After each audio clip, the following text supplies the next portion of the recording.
नरेश मीणा को 14 दिन की जेल। आरएस अधिकारियों का धरना हुआ खत्म। क्या समरावता को बाहरियों ने सुलगाया?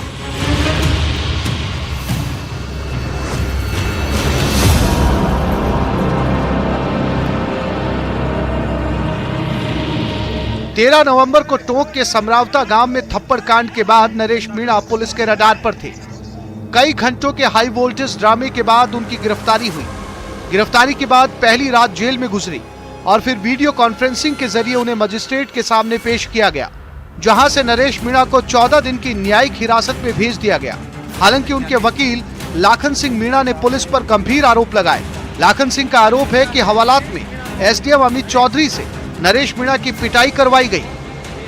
जिस हिसाब से वीडियो कॉन्फ्रेंस में जिस हिसाब से पेश किया नरेश मीणा को, उससे पुलिस से ये कांड साफ जाहिर हो रहा है कि नरेश मीणा के साथ थाने में मारपीट की गई है। इसलिए उनकी फिजिकल व्यक्तिगत उपस्थिति दर्ज नहीं की है यहाँ पे, क्योंकि वो नरेश मीणा यहाँ सामने खड़ा होता तो वो सारी चीज बताता। और हमको कल से गुमराह किया जा रहा है। किसी थाने में जब भी कहाँ संपर्क करे, किसी एसपी से, कोई अपन को क्लियर नहीं बता पा रहा है कि नरेश मीणा को कहाँ पे रखा है, ना हमको मिलने दिया जा रहा है उनसे। हमको मिलने दिया जाए, वकील नरेश से अपना पक्ष हम रखेंगे। उसके बाद में जिस हिसाब से वीसी पेश किया है, तो इससे कि उनके साथ 3rd डिग्री टॉर्चर किया गया है और इसीलिए वो नरेश मीणा को सामने लाना नहीं चाह रहे हैं।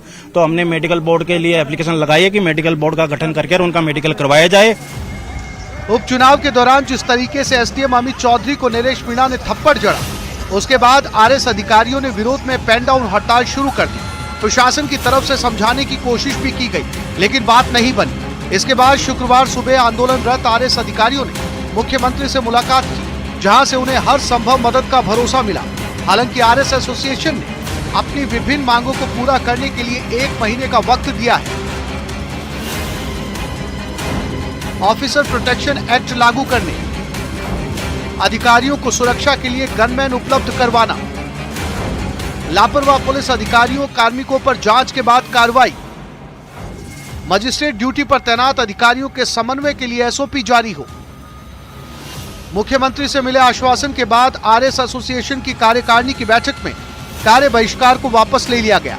साथ ही 1 महीने में मांगे पूरी नहीं होने पर फिर से कार्य बहिष्कार की चेतावनी दी है। हमने एक कोऑर्डिनेशन कमेटी बनाई है। हमने ये विचार यहाँ इस बैठक में रखा है कि ऑफिशियल्स प्रोटेक्शन एक्ट का एक मसौदा तैयार करके हम राज्य सरकार को प्रस्तुत करेंगे और जल्द से जल्द हम लागू करवाने की मांग करेंगे। तब तक हमारी तात्कालिक जो मांग है वो ये है कि सभी एसडीएम्स, एडीएम्स और अन्य राजस्थान प्रशासनिक सेवा के अधिकारी जो क्रूशियल ड्यूटीज़ करते हैं उनको पीएसओ यानी गनमैन मिल जाए। माननीय मुख्यमंत्री महोदय ने भी इस मांग को सुना और उस पर सकारात्मक उनका रुख था कि जल्दी करने की बात करी थी उन्होंने। थप्पड़ कांड के पीड़ित एसडीएम अमित चौधरी एक बार फिर मीडिया के सामने आए और उन्होंने नरेश मीणा के आरोपों को खारिज करते हुए कहा कि आरोप लगाना आसान है। ये एक क्रिमिनल एक्टिविटी थी और अगर कोई भी क्रिमिनल एक्टिविटी करता है तो वो अपने बचाव के लिए कोई भी आरोप किसी पे लगा सकता है।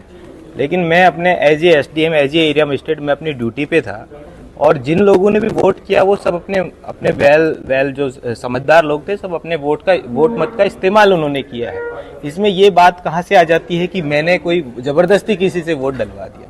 ये तो संभव ही नहीं है। हम तो हमारी राजकीय कर्तव्य को निभा रहे हैं। अब आरोप लगाना तो बड़ा आसान होता है। आरोप आप प्रूव करो ना, कुछ भी आप कोई बात को प्रूव करो। भाई आरोप लगाना तो बहुत आसान बात है ना। इन सबके बीच समरावता गांव से आए प्रतिनिधि मंडल ने जयपुर में मीडिया से बात की और चुनाव बहिष्कार की वजह बताई। साथ ही ये आरोप भी लगाया कि गांव में आगजनी और हिंसा करने वाले बाहर से आए थे। बाहर वाले जो लोग थे कहीं के, हमारा गांव के एक भी ऐसा व्यक्ति नहीं हो सकते हैं। 1-2 आदमी, कोई 1 से बच्चे हो सकते हैं, बाकी कोई निर्दोष आदमी, सारे निर्दोष है हमारे गांव के। हमारे गांव का कोई ऐसा मतलब नहीं है जिन्होंने बदमाशी करी हो। हमारा बच्चा बच्ची लुगाई मकान में थी तो वो मकान के लोग लगा दिया। अब हमारा रिश्तेदार भी था, हमारा रिश्तेदार भी था, कोई भतीजा, कोई का मामा का, कोई खुद का, तो उसके वो बम छुड़ाया। हाँ वो गोला हमारे गांव के छोरे वहाँ सॉन्ग केवल गीत गाना हो रहा था, उनके सुनने के लिए गए थे। बोले वाले छोरे हैं 10-20 साल के, शाम का टाइम गए थे, खाना खा के 8 बजे बाद में गए थे। उसको अचानक हमारे रिश्तेदार के घर बैठे थे तो ताला बंदूक चला करके गेट तोड़ करके चोरों को घींच के बाहर निकाल कर मार पीट के पुलिस जबरदस्ती ले गई। बहरहाल समरावता गांव के थप्पड़ कांड की गूंज दूर तक सुनाई दे रही है। आरोपी नरेश मीणा को जेल भेज दिया गया है। अब देखने वाली बात होगी कि आने वाले दिनों में इस मसले पर शुरू हुई सियासत कितनी दूर तक जाती है।